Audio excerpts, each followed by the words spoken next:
Hello, everyone, and welcome to episode 320 of the Fun with Cars Motorsports Podcast, or episode 7 of 2022. I'm Robin Warner, and I'm joined by the man who is working on a Lewis Hamilton biopic pitch, Christopher Roche. Hey, Chris. Hey there, Robin. Yeah, Lewis said he's up for it now. That's exactly With the success of King Richard, although we'll gloss over the Oscars fiasco. Well, I was wondering who you were going to slap to get the attention, but, maybe you have your own approach. And I'm curious. Now, I read that you want to write and direct this biopic, but did you also wanted to star in it? Did you want to be Lewis Hamilton's mother? I mean, what role did you see for yourself? Oh, I'm just going to do all the stunt driving, Robin. That's going to be my role. Right. Cheers. Yeah, you can wear a yellow helmet just like anybody, can't you? Well, and I can drive extremely quickly, of course. Of course. You don't know yet, because we've never raced together, but one day it might happen. Yeah, I can't imagine you're more than a quarter second a lap slower. It is Wednesday morning, April 6th, and Chris and I are going to talk about the 12 Hours of Sebring and other racing news. But first, Chris, I have a correction. oh, fantastic. A new pod segment. Yes, what are we correcting this week, Robin? From last episode, and sort of quasi-correction from the corrections. So we're going to keep that train going as well. Last episode, I said that it was episode 319 or episode 5 of 2022, and that was incorrect. Last episode, of course, was episode 6. So there. Also, and this is more of a clarification than a correction. We talked about my correction last time and how Juan Pablo Montoya won it before Gilles de Ferran. He was 1999 champion. And you mentioned Dario Franchitti, and I said no. Dario Franchitti all his stuff came after Sebastian Bourdais. Well, that's not exactly true. So I thought I would add some clarification here. So Juan Pablo Montoya won the Champ Car Championship in 1999. That part is absolutely right. But Dario Franchitti and JPM scored the same number of points in that season. JPM won the championship because of having more wins in the season, so he won the tiebreaker. So that's why all of Franchitti's titles came later. Now, Franchitti went on to win 4 IndyCar championships, 2007 and then 2009 through 2011. So he won 3 in a row between 2009 and 2011. Now, if you'll remember the first correction, I said that Sebastian Bourdais won Champ Car 2004 through 2007. That is also true. Dario Franchitti's first championship in 2007 was the Indy Racing League, and Sebastian Bourdais' last championship was Champ Car. So the two series reunited in 2008, and then it was one championship from that point forward. But it was both Sebastian Bourdais in Champ Car and Dario Franchitti in IndyCar that won championships in 2007.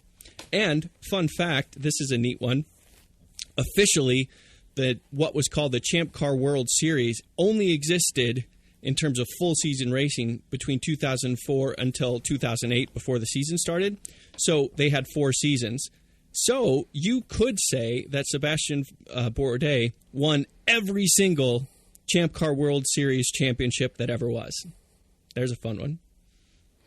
So, quick question. So, for anyone who was listening intently and have spotted any mistakes, should they write in? Is there a prize? The prize would be that you would get a mention in what I'm sure will be many corrections going forward. Because, man, oh man, yeah, I'm quasi hoping that this streak ends, but actually one of our most loyal, longtime listeners, Craig the Kilt Wilson, as he is known lovingly, asked if there was going to be another correction, and I said I think there will be. So we'll see. We'll see if Mr. Kilt wants another correction, and if you do, sir, please feel free to find one of the many mistakes I make, and I'll correct it. Speaking of Dario, I was always a big fan of Dario. Good racer. It was a shame when his career came to an end through the accident. That's right. It was 2007. He's back doing historic racing amongst other things, and he works with Gordon Murray actually on some of his crazy new cars. But Dario, there are worse gigs to have than that. Jeez. Exactly. Yeah, he's a pretty good life, I think, all in all, Mr. Franchitti. But he is a closet Jimmy Johnson fan and was making a statement that he thinks Jimmy will soon come good. So there's quite a few out there. I think there must be some sort of self-help group that are all, wannabe Jimmy Johnson success in IndyCar fans. So, and I'm sure it's just pure coincidence that Dario Franchitti was a Chip Ganassi driver for several years. Yeah, I'm sure that is completely coincidental. So just a little tidbit there. So shall we talk some Formula One? Yes, please do. Let's talk about Formula One and the United States. Well, first of all, I did note a couple of quite humorous April Fool's jokes. My favourite was Mazepin to Ferrari replacing Carlos Sainz for next year. And that Gasly was confirmed back at Red Bull for 23 as well. And that Daniel Ricciardo might retire at the end of the season. I'm sure that Gasly thought that was hilarious. Yeah, that's exactly the point. I think everyone found it hysterical, apart from those named in the jokes. So, but never mind. I'll appreciate the attempt at humour. Yes, US 3 Grand Prix from 2023. 2 of the 3 in parking lots. I mean, okay, I should say that Las Vegas is not supposed to be a parking lot, but it probably includes one, and it probably morph into mostly one. I'm highly suspicious. So yes, it'll be a Saturday night race down the Las Vegas Strip, where nobody drunk will wander onto the circuit at any point for sure. It's a very religious, prudent Protestant group. Us Americans, very sober group, especially in Vegas. Lots of churches. The track layout looks like a typical street course in America, doesn't it? Really, it's punctuated by straights and right-hand bends. So not a whole lot they could do, really. I guess they have some ideas to make it a little bit different. I was hearing about some plans to make the pit lane particularly interesting. I don't know about you, but that's not really what makes me tune into Formula One races is the unusual nature of the pit lane. But anyway, I mean, whatever they can come up with to give it a unique complexion will be. I hear that when you pit is going to be governed by slot machines. So the team owners all have slots, and whoever gets the jackpot first gets to buy a pit stop. I think that's how it's going to go. But don't worry, they're all going to get free drinks while they play. It's totally going to be a good time. So we have talked in the past about 40 years ago when Formula One was back at Las Vegas in 81 and 82 in the Caesars Palace car park or parking lot. I thought it was the 90s, but that was Dallas, not Vegas, wasn't it? I'm probably mixing up Dallas. Phoenix it was. Well, there was Phoenix and Dallas sometime in there. And Detroit as well. Well, Detroit I remember because there was downtown Detroit, and I don't think Formula One ever went to Belle Isle, but that one I know a little bit better. I think that was here comes. I'm setting up for the next corrections, folks. Yeah, I think it was like 88 to 90 or somewhere in there. Yeah, I remember certainly they were. I missed the Detroit GP phase. I hadn't really got into Formula One by that time frame, but I do remember watching races in Phoenix and being, fairly surprised at how dull the track was. But let's go back to 81 and 82, because I actually thought I would take the time to view some of the great YouTube videos that are out there of the races. You can watch clips of both Grand Prix, the track layout is hysterical. I mean, it really is as terrible as you might imagine being in a parking lot. And the footage, it just does look really dusty and sort of Heath Robinson-like, but, with the Vegas sort of backdrop. But it is well worth having a look at. I mean, the first thing that shocks you are the cars. The cars just look so different to a modern F1 car because they're this is the middle of the underbody phase. So yeah, I was going to say this was just after the Lotus 79 dominated in 78. Exactly. So ground effect is in its full pomp. So a lot of the cars aren't even running front wings, which looks very strange. And interesting. The drivers are very forward biased, so their feet are sort of forward of the front axle. So the cars seem sort of very long and the driver too far forward. They look a little bit odd until you get used to them.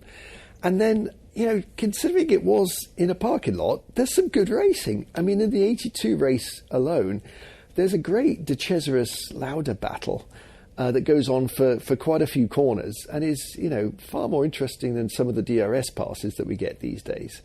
There's a sensational moment in 81 where Patrick Tambay, we don't see the crash, but he's lost the entire front end of his car and his feet are sticking out. They're completely in free air. Wow. And he just sort of climbs out through the front of the car. So it just reminds you how dangerous the cars were back then and why the drivers were pushed back behind the front axle in subsequent regulations. But it's just a great... If you don't have it in front of you, I completely understand. But I didn't KK Rosberg win one of those events? I thought that he was one of the Las Vegas victors. Yeah, in 82, you basically it was the season finale, so you basically had the fight for the championship. And it's a pretty good battle, actually, between Rosberg and notably John Watson, who does his best to try and pinch it at the death. But it's just a great trip down memory lane. I mean, that race in 82 was won by Michele Alboreto in a Tyrrell, one of the great storied race teams of the 70s and into the 80s. And then Watson was in a McLaren. You had Eddie Cheever, a great American racer. Absolutely. Racing in a Ligier. We had Rosberg driving a Williams. Ferrari were the Constructors' champions that year. But, it's a great lineup. We had Alan Prost, Lauda, Derek Warwick, Nigel Mansell, Derek Daly. I mean, people will know that name who follow IndyCar these days. Was Jody Scheckter still in the car? Because he was 79 champion, right? I can't say for certainty, and I don't want to force you into correction, but I didn't come across his name when I was looking at the racing. I think he'd retired by then. But yeah, Nelson Piquet, Mario Andretti was out and about. So yeah, it's a good chuckle going back. If you got spare 10 minutes, go and watch some of those YouTube videos. They're a lot of fun. Well, I'll be sure to put at least one of them in the show notes, put up on Fun with Cars, so you can find at least one of them there. Yeah, I would go with the 82. Definitely for the De Cesaris-Lauda battle. Fair enough. There it is. So what about this event gives you encouragement, if anything? Because I will be the skeptic. I will be the old curmudgeon saying, why can't they go to the great American racetracks? Good friend of the show, Jamie Price, pointed out in a tweet that even if Formula One went to one of our great tracks, they would then immediately ruin that track by forcing 100 different changes on it and take away the character of the original thing in the first place. And I think internally everyone knows that modern Formula One just can't be at the great places that United States has, which is why so many drivers in IMSA and Indycar celebrate American racing, because it doesn't have so much sanitization that Formula One kind of forces these days. All that considered, what if anything, makes this look like it could be appealing to you? Well, look, I think given the newfound popularity of Formula One in the United States, I think it's great that we're getting another Grand Prix. 3 races a season hopefully will improve accessibility. I mean, particularly, Vegas is a fairly cheap and easy place to fly to. There'll be an abundance of decent accommodation right next to the track, which will make it very convenient. Hopefully, the ticket prices themselves will be fairly sensible. So if you're an F1 fan that wants to go and sample or try or just see F1 on a regular basis, this may be a very good opportunity to do that. I mean, personally speaking, of the three tracks, Austin will remain by far my favourite, I would prioritise going to that one over Miami or Vegas. But more options, more chances to see F1 here is got to be a good thing. And of course, we there's for North America we have Montreal back, and we'll have the Mexican Grand Prix as well. So that gives us 5 races in North America, which is starting to get up to where it should be compared to, the number of races that are held in Europe still. As far as the layout itself and how the race weekend's going to run, I mean, I'm okay with a little bit of experimentation, and I'm okay with them. It sounds like they're going to make a lot of effort to make the track as good as it can be while maximising the location. So the intent seems positive, and I'm open-minded. We'll have to wait until we see a couple of races there. But to me, it's all largely positive for US fans of Formula One. Here's my biggest concern, is how much the local Las Vegas government and, in turn, the people of Las Vegas are going to react to this, because there will be, at an absolute minimum, a sizable minority of non-racing enthusiast people that want to go to Vegas to do Vegas things, and they will be none too pleased when this happens. So how is the local Las Vegas government and the Las Vegas businesses going to work around that part of that, where people do not want to be a part of this, but do want to be right on the strip to consume copious amounts of calories and mindlessly slot coins into flashing light machines like zombies? I am impartial, as you can tell. Well, look, I think if you're at the Bellagio or whatever, and you're, deep into the casino tables, you won't know that there's even an F1 race going on, will you? I mean, you can't even tell if it's night or day. There's no clocks.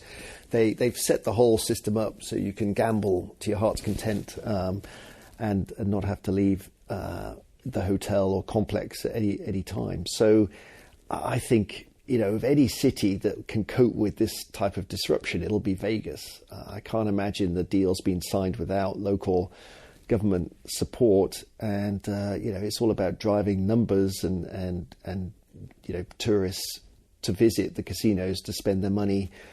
So I don't think that's going to be a huge impediment. I mean, I don't know logistically if it's going to stop you enjoying the sights of the fountain or the Eiffel Tower or whatever while the F1 cars are going on. I mean, call if it the Eiffel Tower, for heaven's sakes. I have to say, really, the pyramids of Giza. I mean, well, briefly, I have to say, so there's the Paris Casino, and it has a replica Eiffel Tower, which is not as big as the real thing, but it's actually a lot closer than you think. It's about half size, so it goes up 500 or so feet.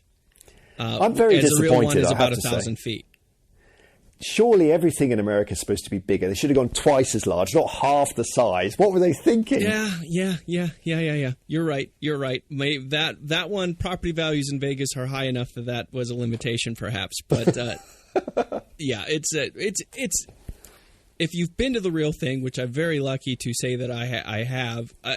Obviously, this completely pales in comparison, but it is a lark to have it right there surrounded by a bunch of other buildings.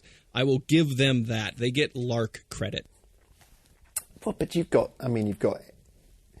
the pyramids, as I well, at least one pyramid anyway. And then you've got Venice. I mean, it's just a wonderful place to see the sights and sounds of the world. Just one gambling mecca. Just by going down one street.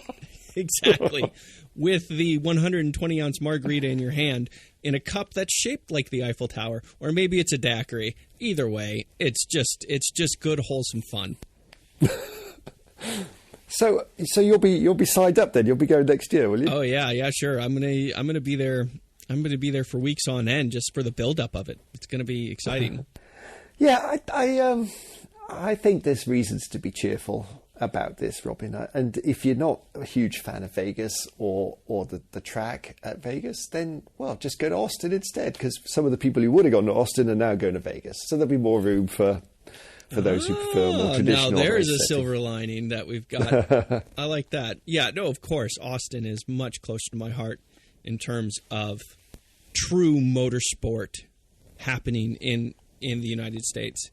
A track built to Formula One specifications from the ground up, from the beginning, catering to Formula One, so that it can be built to those specs and yet still have some character left.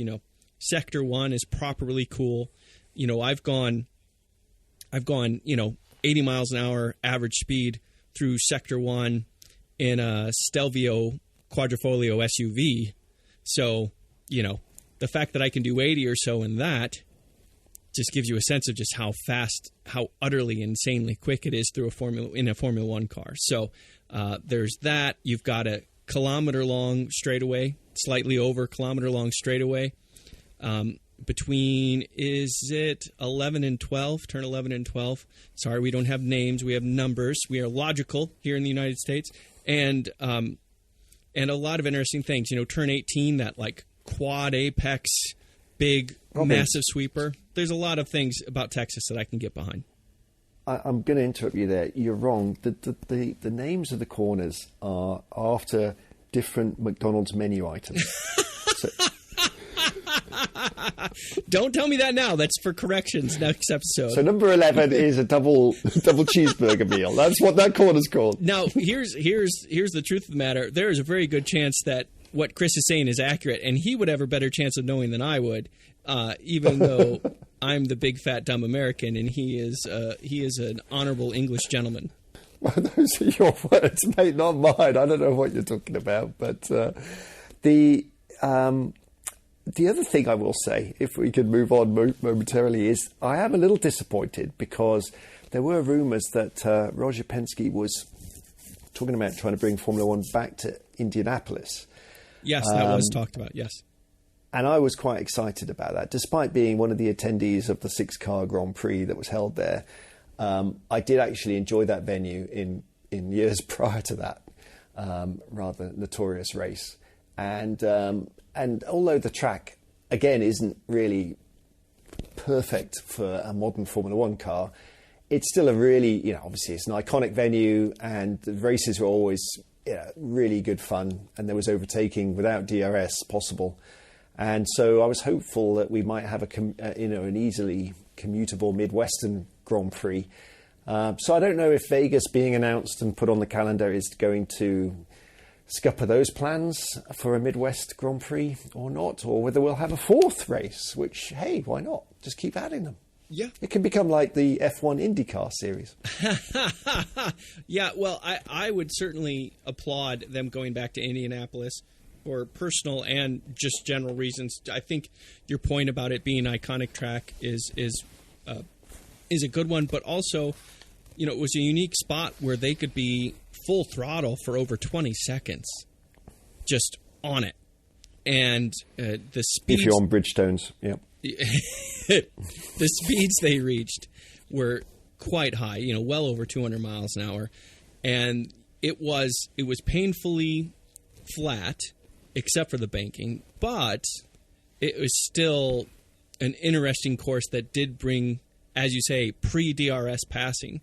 And also the sound being within that super speedway stadium. Yeah. The sound and the echo and the reverberation was insanely good. I mean, that was just such a fantastic thing to experience. And for the sound alone, I would love it. Even in this hybrid era, it probably wouldn't be as good as the V8s. I heard, because I went a year or two afterwards, I went to the 2007 USGP in Indianapolis, and that sound was just incredible.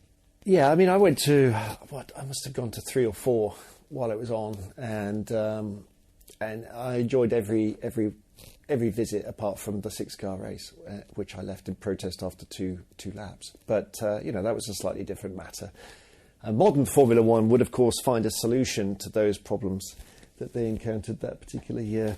But yeah, I mean, we'll have to wait and see. I mean, Roger's a pretty persistent chap, so maybe he hasn't. There's still maybe plans afoot. We'll have to see what the rumours are.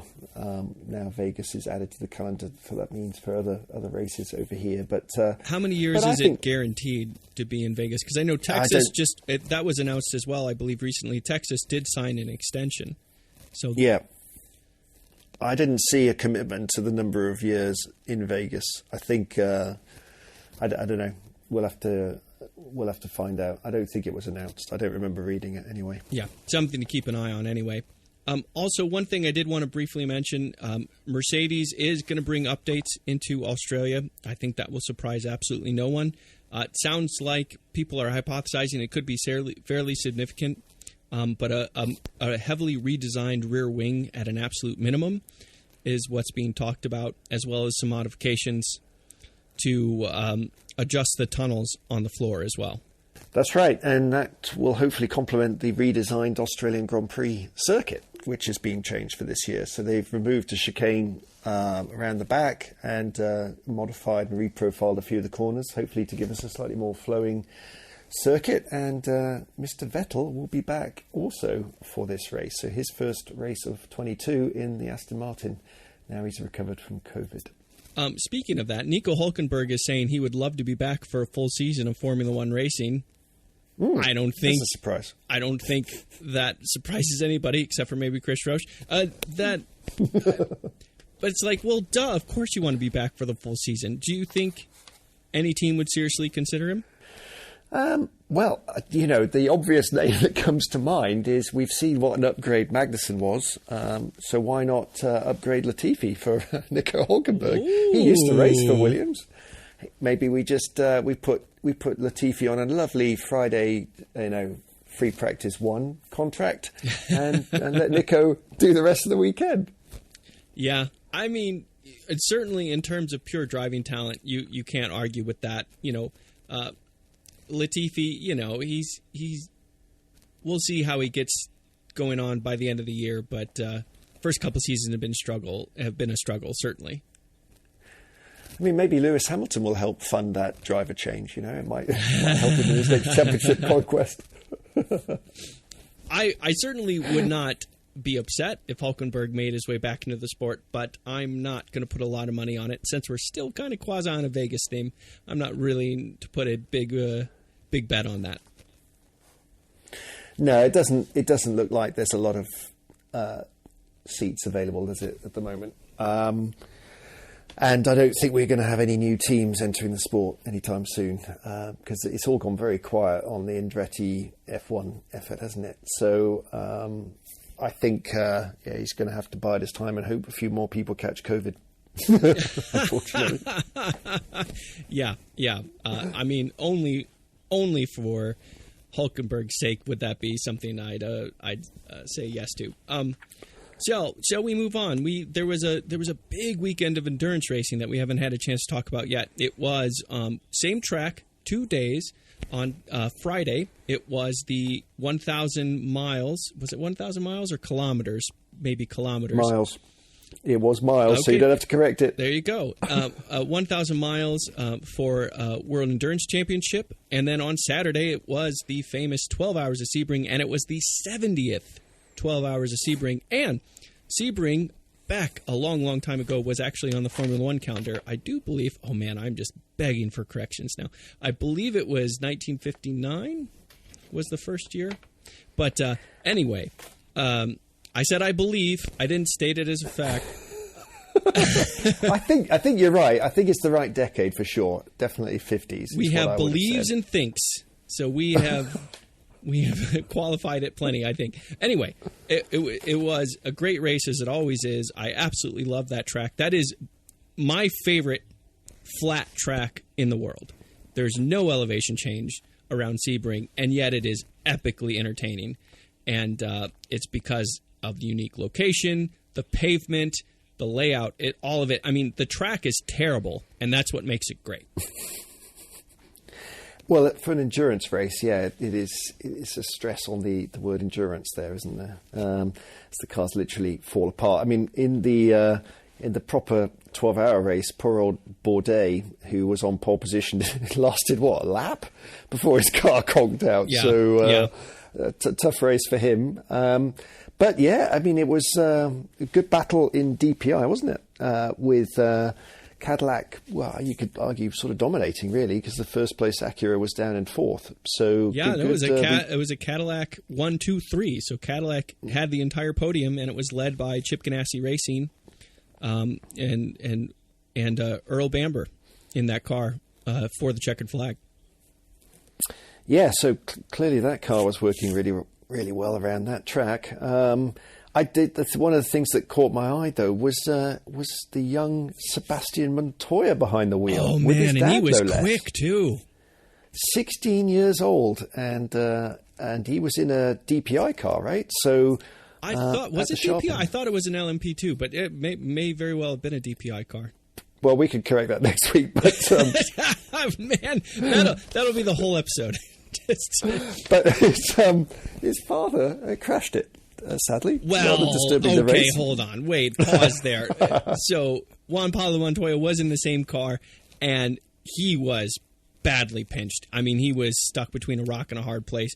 He, another car, I think it was another DPR car, came out of the pits and like right into a string of cars, and that slowed and threw everything off. And then he ended up having to go outside to avoid a damaged car, and there were a bunch of GTD cars there that he was going much faster than, and tried to find a slot in the middle as best he could, but just couldn't. He got extremely unlucky.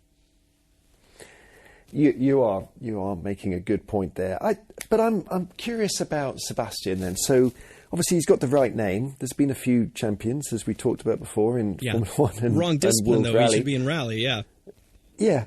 But so is he trying to have a single-seater career? Where does he normally race, or is he already a sports car racer? I thought he was like Formula 3 or something, maybe even Formula Ford. I mean, 16, everyone other than our latest world champion wasn't in Formula 1 or close to it in 16. But yeah, I'm pretty sure he's going through the European Formula ranks. But I mean, that happens. I mean, Michael Schumacher did some sports car racing for Mercedes as he was ramping up into Formula 1. Mark Webber did some of that. I mean, it's not unheard of to just take seats where you can get them. High profile event, get your name out there, get some attention. Yeah, absolutely. I actually was lucky enough to be at Le Mans when Schumacher was racing. But I think if he's a chip off the old block, I'm pretty happy, because I was a big JPM fan, more in his single-seater days than his NASCAR days. But yeah, he was always a great racer. So if his son's anything like he was, then that's exciting for the future of racing, I think. Yeah, Juan Pablo is just a fantastic personality. I mean, he kind of sort of quasi Kimi Räikkönen-ish before Kimi Räikkönen was really becoming famous for being Kimi Räikkönen, and then, but he's just a great personality. And he and I interviewed him a few times when he came back to the States to do IndyCar yet again, and then IMSA afterwards. And we've had a few great conversations. So he's a great character, great guy, still incredibly quick. And to see a second generation Montoya is all for the good. Definitely. So the one interesting thing for me was the Corvettes coming back and winning the Pro Class. Because they'd struggled at Daytona in the 24 hours and bounced back strongly in Sebring to win fairly comfortably, I think. Yeah, I think you were a little bit more, if I remember correctly, you were a little bit more downtrodden about Corvette's performance than I was. The fact that they had to shift from GT Le Mans class to GTD Pro, that's effectively building a new car all over again. And I think they just needed a race to get it sorted out. I mean, that was true of the BMW M4 versus last year having the GT Le Mans M8. So, BMW didn't favor quite as well at Sebring, but I think Corvette just needed a race to get their feet underneath them, get some testing under their belts, and to really get the car sorted. It's fundamentally just a fantastic car. So it's a mid-engine supercar in obtainable dollars as a street car. So to build a race car, you just have to get it sorted. It's going to be fantastic. Yeah, but I mean, credit to them for, I think it's Pratt & Miller that does the racing operation for GM with the Corvette. And they've been doing it for a long time. Yeah. I mean, credit to them for turning it around so quickly. I mean, it's been less than 2 months since Daytona, or about 2 months. So fair play. Come back and win second time out is no mean feat, I don't think. Yeah, and Corvette beat actually Lamborghini and Mercedes. So it was not Porsche or Ferrari in GTD Pro. It was Lamborghini and Mercedes that they had to edge out in that one. And as you say, I think it was at the end of the 12 hours reasonably comfortable considering everything. So definitely a good showing by them, and it's just a cool car too. I think it looks like a really good race car to me. Yeah, no doubt. Yeah. So the WEC race wasn't quite so successful, was it? So they had a few issues with the 1,000 mile, which was, as you said, held earlier in the weekend. So it was supposed to run for about 8 hours, but they had to cut it short due to a storm, and they had a few red flags as well. When one of the Toyotas had a big old chunt trying to lap a back marker. That was for Lopez. But yeah, the big news was Alpine got the win. Who would have thought that? Yeah. I remember that. That was a surprise. Second. Hey, it was not Toyota Gazoo. It was Alpine that won that race. Yeah.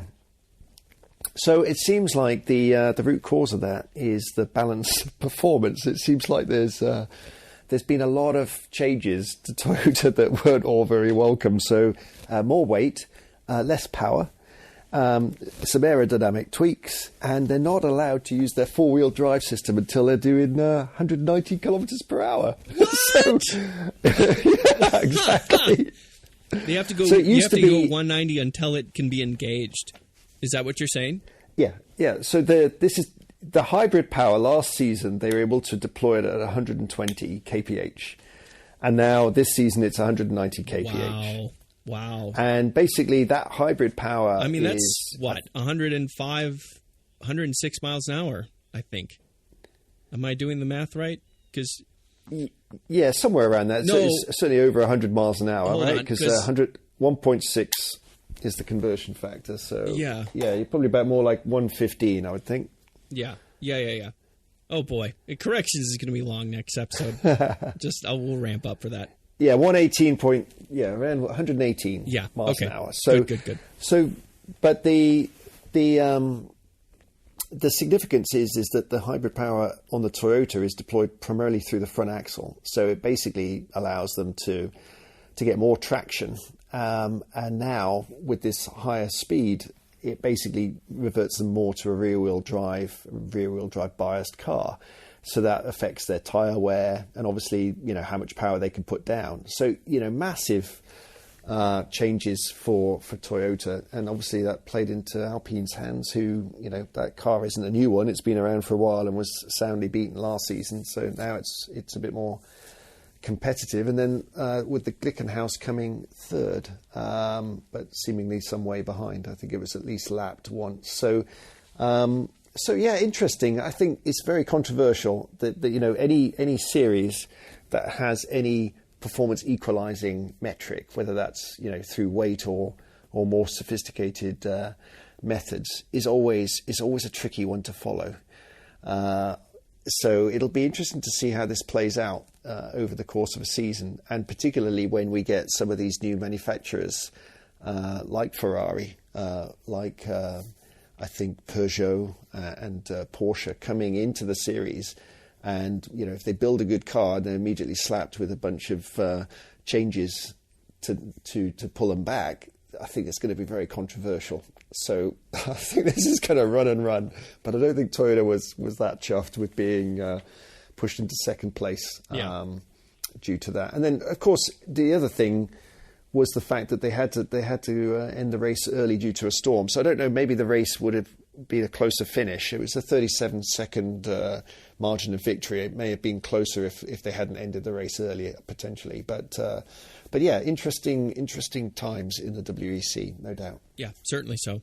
And, this is leading up to a big shift where WEC and IMSA are going to have a stronger marriage in terms of classes and those things. This is the last year before that really starts taking place. So this is kind of like a fill-in year already. So to have those kinds of things happen, that certainly doesn't help their cause. But so be it. We do have a lot of racing coming up, and it is big deal stuff here. We have the Australian Grand Prix coming this weekend, April 8th to the 10th. Also, a big race for IndyCar, the Long Beach Grand Prix, that's 8th to the 10th as well. And IMSA is also going to Long Beach. They're going to race on Saturday, and IndyCar races on Sunday. So their race is April 9th. So there's a big old pile of racing to watch this coming weekend. Good stuff.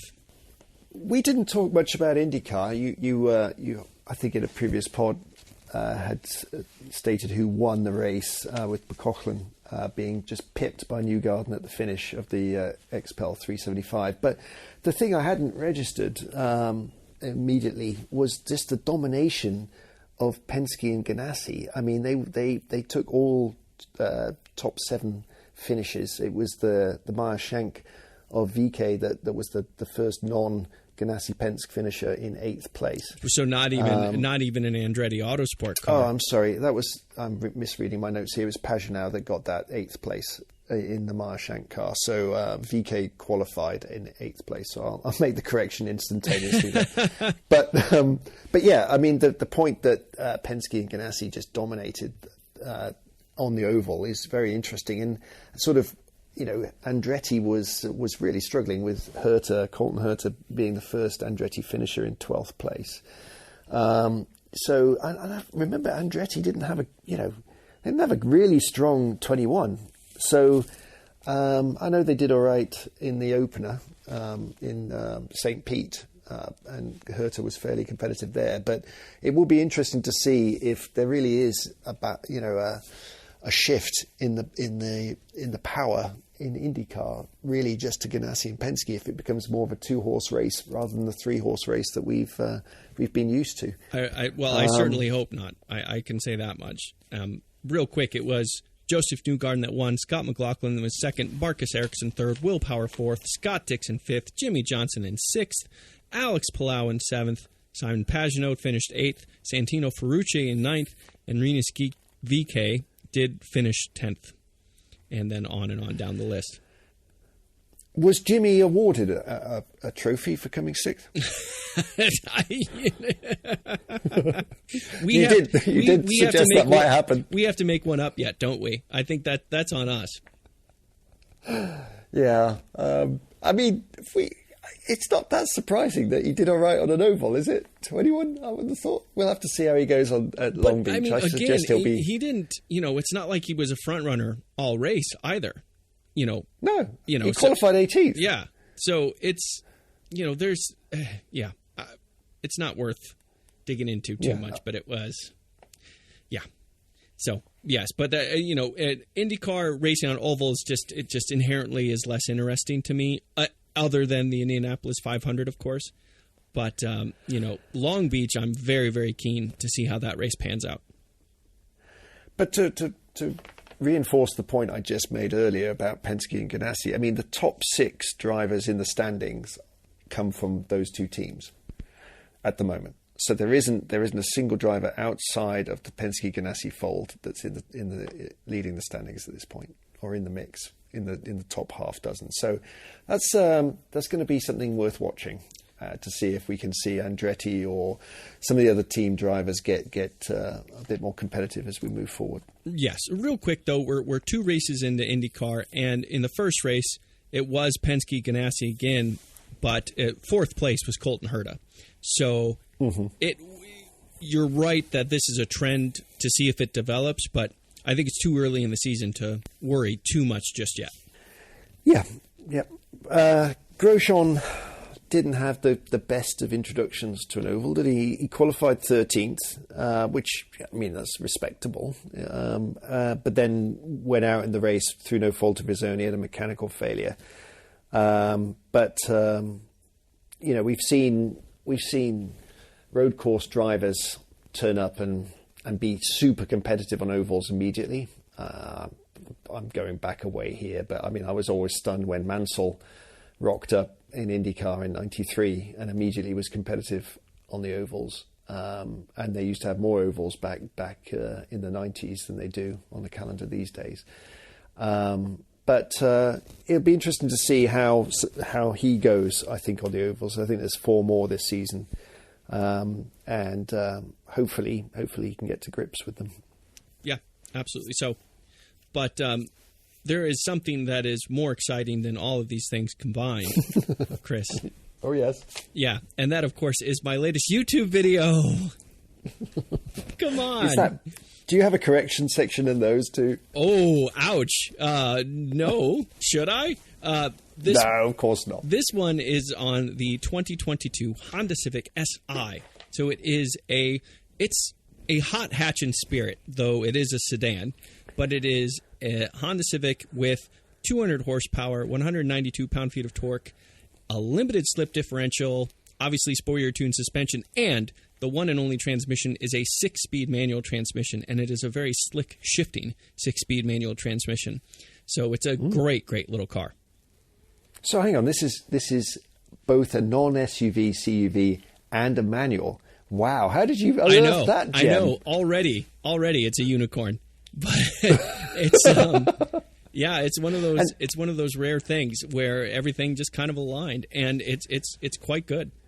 Well, I love your the detail you put into your video. So I will go on record as saying that you always provide a fountain of information about the cars that you test, and a lot of very interesting comments and notes about the design or the performance or spec of the cars you're testing. So full credit to you for that.